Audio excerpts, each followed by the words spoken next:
ये मैंने convex lens का यूज करके एक इमेज फॉर्मेशन करने की कोशिश की है, लेकिन मुझे यहाँ पर आइडेंटिफाई करना है कि ये जो इमेज फॉर्म हुई है ए बी ऑब्जेक्ट की, जो इमेज फॉर्म हुई है ए डैश बी डैश, ये इमेज कैसी है, रियल है या वर्चुअल है, इरेक्ट है या इन्वर्टेड है, कैसे आइडेंटिफाई करूंगा, समझते हैं।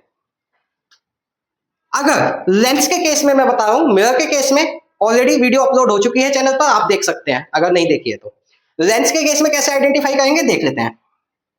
अगर मैं यहां पर देखूं तो ऑब्जेक्ट लेंस के लेफ्ट हैंड साइड में है, वहीं इमेज लेंस के राइट हैंड साइड में है। अगर इमेज और ऑब्जेक्ट दोनों अपोजिट डायरेक्शन में होते हैं तो इस इमेज को रियल इमेज कहा जाता है। ठीक है, क्या कहेंगे, रियल इमेज। ठीक है, और अगर इमेज रियल है तो 100% श्योर बात है कि वो इन्वर्टेड भी होगी, तो रियल एंड इन्वर्टेड। ठीक है, लेकिन सर पहचानेंगे कैसे कि इन्वर्टेड है, आपने तो बता दिया कि रियल होगी तो इन्वर्टेड होगी ही होगी। तो इन्वर्टेड का मतलब होता है यहाँ पर, अगर ऑब्जेक्ट प्रिंसिपल एक्सिस के ऊपर है तो इमेज प्रिंसिपल एक्सिस के नीचे फॉर्म होगी, इसको कहते हैं इन्वर्टेड इमेज। ठीक है, डायग्राम से तो हम पहचान लेंगे, लेकिन क्वेश्चन में कैसे पहचानेंगे, तो क्वेश्चन का भी बताता हूं न्यूमेरिकल जब आएगा।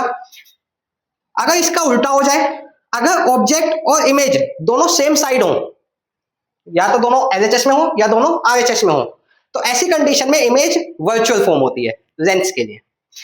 अगर न्यूमेरिकल आपको दिया गया है और न्यूमेरिकल में आपसे नेचर ऑफ द इमेज पूछा है कि रियल है या वर्चुअल है, इन्वर्टेड है या इरेक्ट है, तो ऐसी कंडीशन में आपको कैलकुलेट करना होगा वी। वी माने इमेज डिस्टेंस, और वी कैलकुलेट करते ही आपको पता लगेगा अगर वी पॉजिटिव आया है, अगर वी आपका पॉजिटिव आया है, इसका मतलब है कि इमेज रियल है। अगर आपको इन्वर्टेड का पता लगाना है न्यूमेरिकल के अंदर, भाई प्रूव करना है कि इमेज इन्वर्टेड बनेगी, तो उसके लिए आप कैलकुलेट करेंगे मैग्निफिकेशन एम या फिर H I, size of the image. अगर इन दोनों में से जो भी इजी हो वो आप कैलकुलेट कर सकते हैं, क्योंकि दोनों ही, अगर ये पॉजिटिव है तो ये भी पॉजिटिव आएगा, अगर ये नेगेटिव है तो ये भी नेगेटिव ही आएगा, दोनों का सेम साइन होता है। अगर एम या एच आई में से कोई भी नेगेटिव आ गया तो समझ लेना इमेज कैसी है, इन्वर्टेड है, और अगर पॉजिटिव आ गया तो इरेक्ट है। तो न्यूमेरिकल में आइडेंटिफाई करने का तरीका है कि आप वी और मैग्निफिकेशन पता कर लें, और अगर फिगर है तो फिगर में तो मैंने आपको बता ही दिया, अगर दोनों डिफरेंट साइड तो रियल, सेम साइड तो वर्चुअल। इसी तरीके से कॉन्सेप्ट्स को शॉर्ट में सीखने के लिए हमारे चैनल को सब्सक्राइब कर लीजिए, वीडियो को लाइक करके फ्रेंड्स के साथ शेयर करना ना भूलें।